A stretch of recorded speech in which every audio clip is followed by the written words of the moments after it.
Need only ask. This is our home too, and we want nothing more than to keep it safe.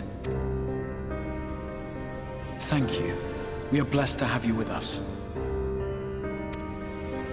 As for the attack itself, Vorthri may call it divine retribution, but Sin Eaters are creatures of instinct. A coordinated assault is unprecedented. Moreover, in the absence of a Light Warden, there should have been no compulsion for lesser Sin Eaters to congregate here en masse. All of which points to a single, unavoidable conclusion. That these minions of light answer to a higher power. He who did claim kinship with them, who did boast of control, not in idleness, 'twould seem, but in earnest. Lord Vorthri. Indeed. What I mistook for bluster was in fact the truth. The Sin Eaters are his to command. But I take it your meeting in Yulmore did not end well.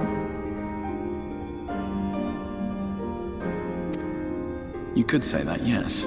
But I am wiser for the experience nevertheless. It appears he has mastered a technique which allows him to enslave the minds of others.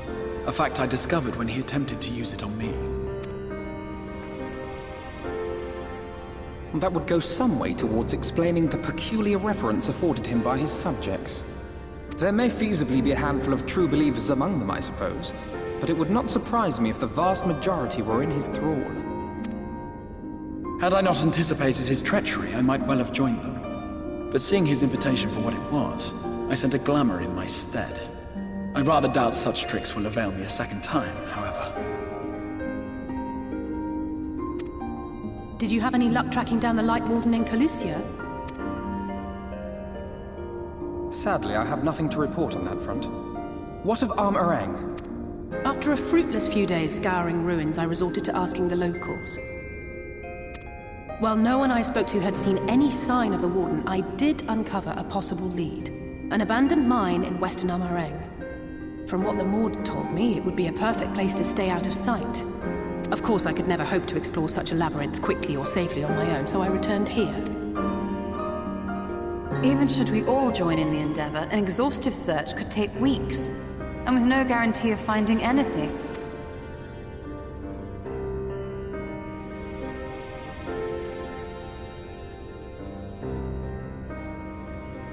The Wardens harbor vast reservoirs of primordial light, do they not? Far beyond anything found in lesser Sin Eaters.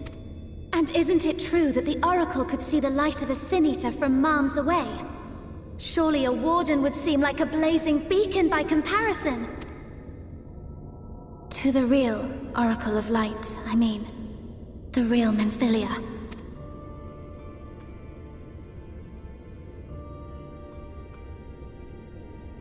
If we travel to Armorang, to the south where she halted the flood, I could summon her back. What do you think? Don't. Don't what? Do what I can. What we both know is right. Do not presume to know my mind. You have no idea what you're proposing. But I do. I know why you never said anything. Because you thought you could keep me safe by keeping me in the dark. And maybe I thought so too. But I knew, Thancred. I always knew.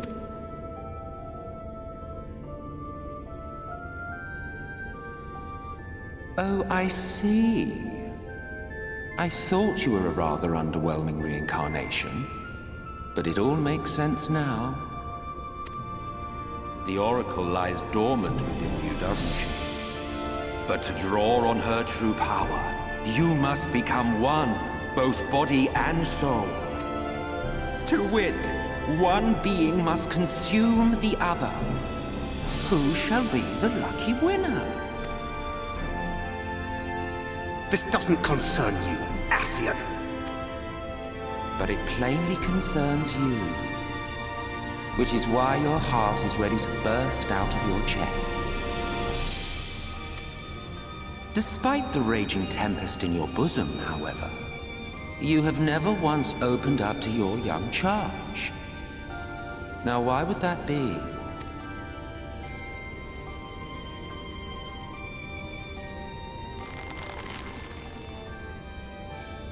love. Well, I for one think it's a marvelous idea. Certainly more promising than any of your other suggestions. So, it's off to Armorang we go.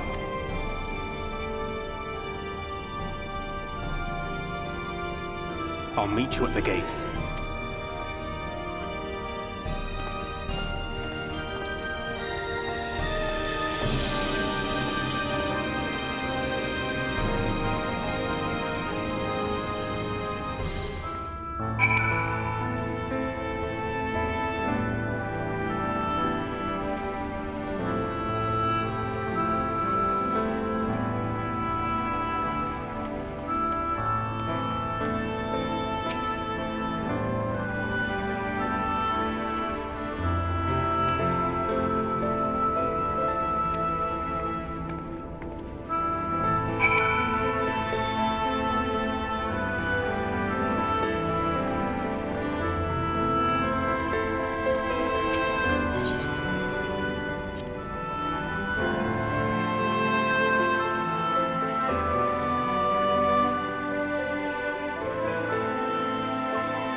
Take comfort in the bonds you share. Accept the pain when the time comes to part. Press on, for joy and sorrow walk hand in hand. Beyond Mount Garrick lie the hills of Amber, beneath which run hidden veins of mineral wealth. Or ran, at least. Mayhap they are spent. Or mayhap the ringing of hammers can yet be heard below.